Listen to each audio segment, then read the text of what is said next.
Um, this talk is going to be split into two parts. We'll leave it down here because Zach's going to come up. All right. Zach is the other part, my undergraduate research student who's helped me with the data analysis on this. He's shorter than I am, so we'll keep the mic low.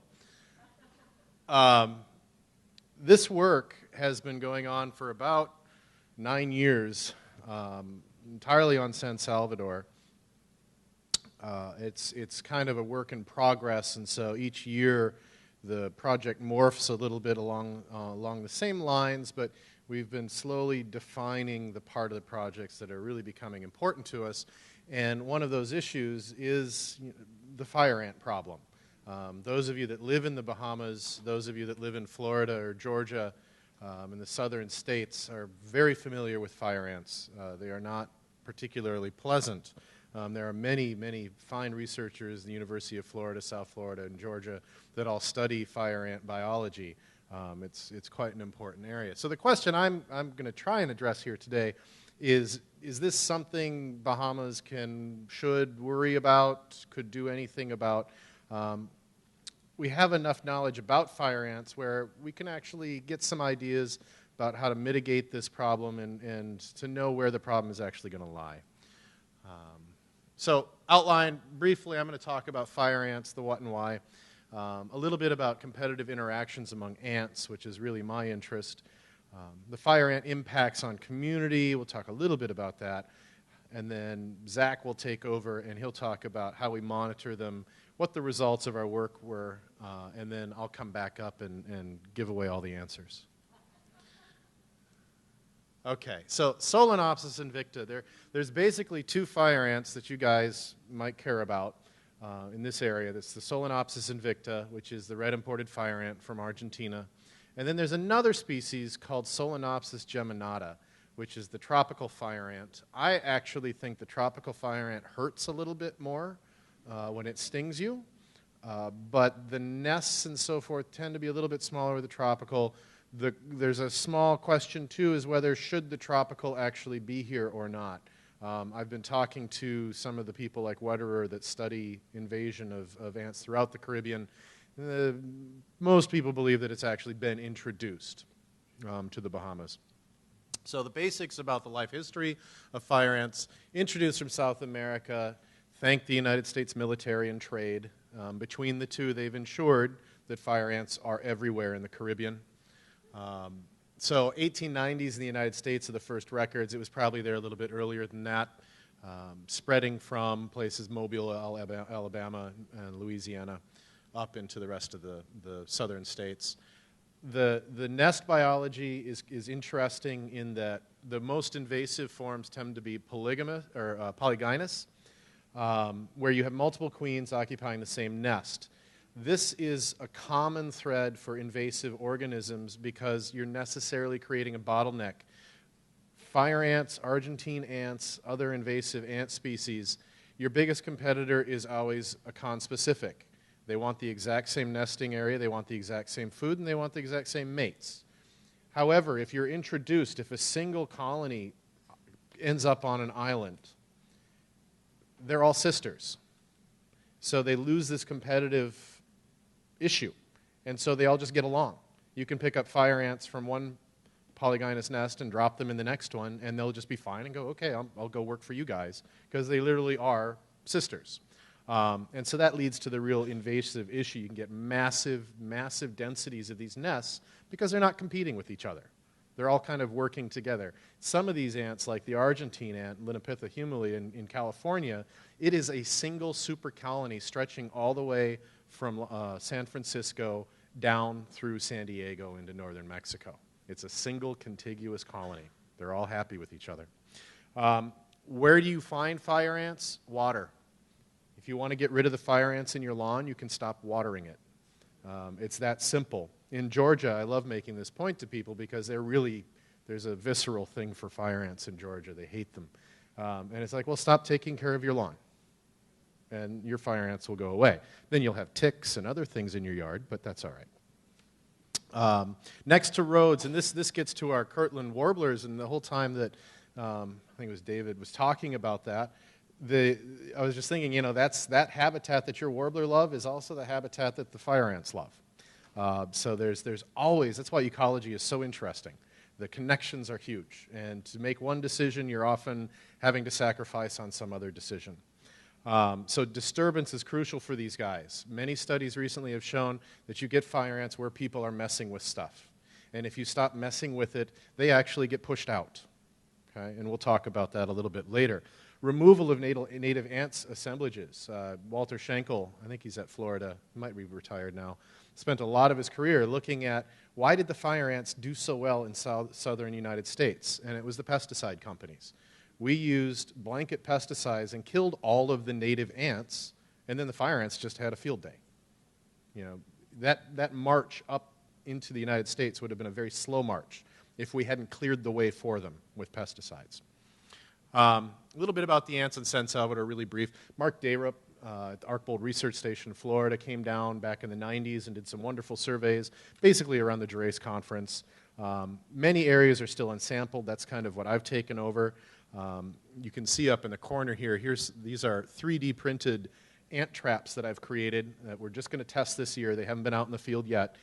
It's really hard to dig a hole in karst.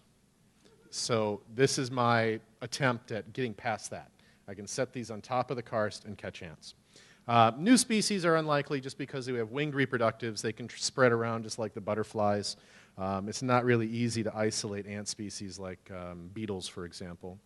But there are very specialized habitats on these Bahamian islands, and so I'm holding out hope that there's going to be some very special, specific species that are endemic to the areas that we just haven't found yet. And then I already talked about this with the Geminata. You'll see slides when Zach starts talking about the data that we've divided into invasive and native. Some of those invasives we're absolutely sure about because they're from Asia, like Longicornis, the crazy ant in your bathrooms and things that runs around and scares people, absolutely harmless to you. But then there's other species like Geminata where we're not absolutely 100% certain that they're not native to these areas, so it makes things a little difficult.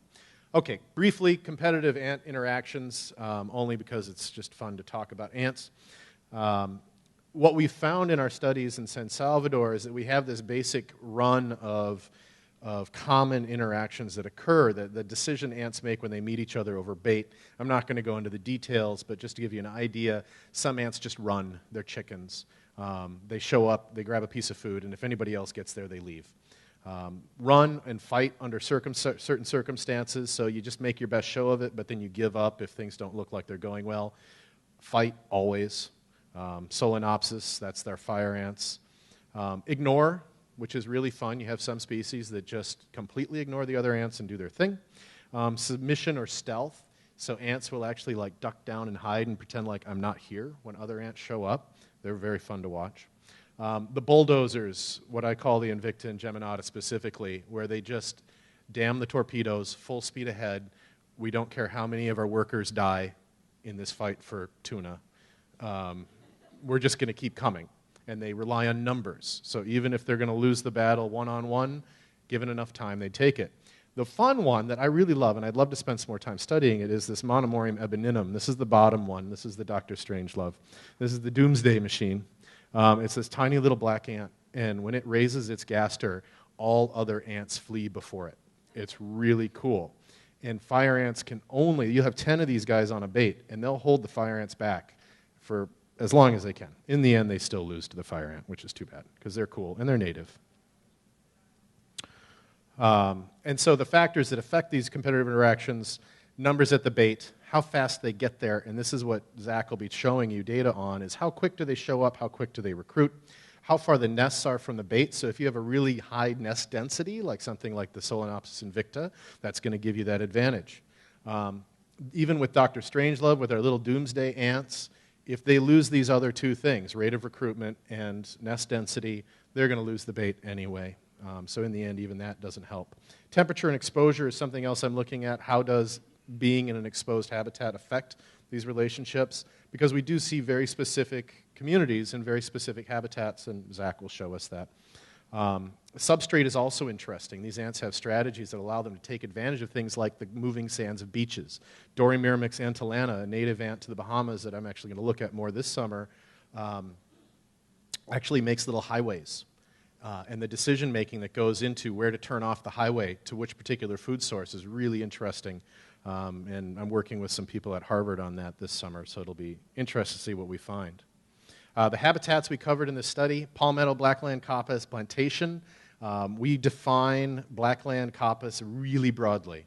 Pretty much anything that sucks to walk into is that, on San Salvador at least. Plantation is very interesting because these plantations were abandoned 50, 100, 200 years ago, and we're still seeing impacts from that disturbance. So that's something that we're trying to tease apart. All right, and so now I'd like to introduce Zach Parks. He's my research student, and he's going to go over our methods and data. It's the bottom button, middle is the Got it. Hello, everyone. All right, so our methods were pretty interesting. So we used pecan sandy mixed with tuna and oil. So we figured it would give our ants all their favorite macromolecules: proteins, carbohydrates, and fats. And then we placed baits on 10 3x5 index cards. And so 4 of these cards we watched continuously for an hour at the sites that we surveyed. And we documented all interactions and arrivals and recruitment times. And then at every site we placed 6 cards haphazardly, and we left them for an hour. And then after the hour was up, we would go back and we would sample whatever ants were on the card. And so we would place cards at least 20 feet apart, and as I said, they were placed rather haphazardly. And we've repeated this 34 times so far over 2 field seasons in mid-June, and that's so far, so we hope to do many more collections. And so this is a new method that we're going to be testing. If anybody would like to volunteer, feel free. Oh, come on. All right. But anyway, so this is our results. So we have 136 hours of bait observations over this 2-year period so far. 24 ant species have been observed at the baits, and we've surveyed 26 sites across San Salvador Island. So first we have this average number of species that showed up to those hour baits that I talked about. So what you see here is that in the palmetto habitat type and the plantation habitat type, we have on average about 1 ant species at those hour bait cards. And then when we look in the blackland habitat, we see significantly less. And one of the reasons why is because in the blackland habitat type, often what we would see is when we would go back to those cards after an hour, there would be no ants present. And although that did happen in the palmetto and the plantation, it happened much less frequently. And so these are the average number of species at those baits that we observed for the hour. So what you see here is, again, you have about 1 in the palmetto and the blackland, and then in the plantation you have 1.9. So we thought, that's kind of interesting, but then we did biodiversity and evenness statistics. And what we saw is that the plantation habitat type was actually contained less diversity in ant species than the blackland and palmetto habitat types. And we see even with our evenness statistics that it wasn't a perfect spread for species, so we didn't see every species equally. So what that told us about the plantation was that average of 2 species we were seeing at those baits that we were recording for an hour and observing for an hour was most likely the same 2 species pretty much every time. And then what we were kind of most excited about was this percent of native ants and invasive ants at the 3 different habitat types. So what we see is overall we had this pretty even ratio of 49 to 51, 49 native to 51 invasive. And palmetto is still kind of even there, but then once you get to the blackland habitat type, we see we have 63% native species and 37% invasive. And then when we move into the plantation type, we see the complete opposite happening. We have 33% native species in the plantation habitats and 67% invasive. So then, like Dr. Kjar talked about, this is this time of arrival and time of recruitment. So what we did is we would look and we would say, okay, that's an ant, it showed up, what time is it? And then sometimes the ant would leave and it would come back several minutes later with some other friends, some other sisters, and we would call that recruitment. And we would record that time as well. So what we did was and all these values are transformed with the natural log. So what we did was we calculated this average time of arrival per habitat type. And that's what this x-axis is here. So what you see in the palmetto habitat type here is Brachymyrmex obscurior down here is he's showing up rather fast, faster than average, and he's recruiting somewhat slow. And then Dorymyrmex antillana that Dr. Kjar talked about as this beach ant is showing up relatively quickly and recruiting relatively quickly. And all the ants to your left are native ants, and over here are invasive ants. So what you see with the invasive ants is this really fast Paratrechina longicornis, and then Solenopsis invicta is also recruiting very fast. Then when we move to the blackland habitat type, we see these native ants we see more of them. We see more species here represented. And we see them, Brachymyrmex obscuriors taking a little bit more time to get to the bait. And then we see these other ant species, Antillana, Monomorium evaninum, that are recruiting much faster and are arriving much faster. And then in the invasive ants, we don't see any Solenopsis invicta. We do see Solenopsis geminata, but that was one of those weird ants that Dr. Kjar mentioned. And then Paratrechina longicornis he's doing his thing. And then when we move to the plantation habitat type, what we're seeing is that these native ants here, they're there, and what they're doing is they're getting to the bait really quickly, and they're usually not recruiting, except for Monomorium evaninum, which we've already discussed has this pretty cool competitive behavior. And then the invasive ants, like Solenopsis invicta, is getting there rather quickly and is recruiting rather quickly. And then you have some ants here, like Solenopsis globularia, which there really wasn't many encounters with globularia. So what you're seeing here is a sample size problem. And so I think that it's a good space to turn it over to Dr. Kjar so he can tell you what this all means. Thank you, Zach. 2 minutes, excellent. That's all I need. So these figures are fun because we can address a lot of different questions with them. We're just tuning them. We finally figured out how to demonstrate these data, I would want to say maybe 3 weeks ago, like 2 days before somebody sent us an email saying we needed to submit our presentation before Friday. But this is wonderful because it was really hard to show. I'm not going to go into why, but it was really hard to show these. And if you can't put your data in a form that's easily interpretable, it's really hard to answer any questions with it. And so we're really excited about this. Our next step with this is going to be to kind of match that sample size with the width of the bars to give us a sense of importance. So there we go. So what I think these show is fire ants have been in the Bahamas for a long time, at least 50 years, at least, probably more like 80. The one question I have remaining to really answer whether they're going to take over is if you let the natural habitat return, does it push the fire ants out? And everything I've seen, because the places where we sample in San Salvador, or even the Blacklands, are incredibly disturbed.